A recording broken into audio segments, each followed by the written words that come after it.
Well, Mark, Stephanie, good evening to everybody. We are live outside Stanley Black & Decker's production facility. Now, back in February, the company announced it'd be shutting this facility down and laying off 300 workers. So it got us thinking, what's the current state of the manufacturing industry in Connecticut?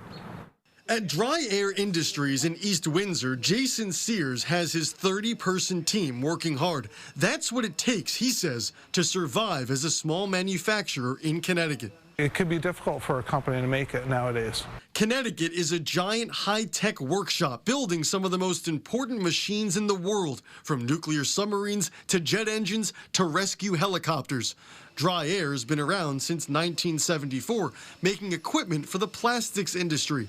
Sears says it's only gotten harder to succeed since then.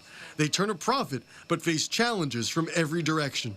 The costs are tough to mitigate. Costs are rising. Connecticut has some of the highest industrial electric rates in the country. Last year, the state's insurance department approved increasing employee health care premiums for small businesses.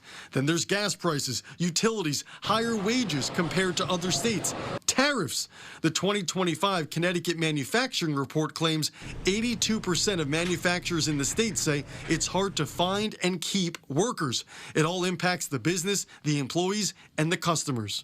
Large companies and even small companies are approached every day from lower labor markets such as Kentucky, Tennessee, North Carolina. We're asked every week if we would like to move. They give us tax incentives. They try to waive all ways that we would want to move, and we don't take it. That's because smaller businesses have deep roots here. For us, we're a family business. I mean, this is our home. This is where we are. Daniel O'Keefe is commissioner of the Department of Economic and Community Development. He agrees basic traditional manufacturing is declining, but that it's not unique to Connecticut. He's focused on advanced manufacturing and the future, innovative technologies like robotics, software, quantum computing, artificial intelligence. So we're doing a lot for our manufacturers to make sure we continue to have a really robust and thriving industry.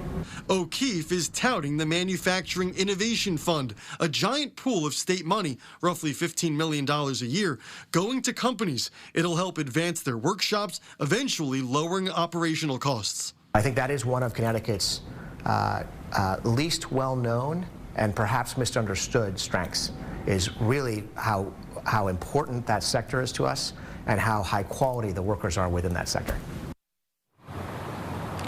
Yeah, it really is a massive sector, Mark and Stephanie. More than 4,500 manufacturers across the state with more than 150,000 workers. I'm your reporter, live in New Britain tonight, Dylan Fear, Channel 3 Eyewitness.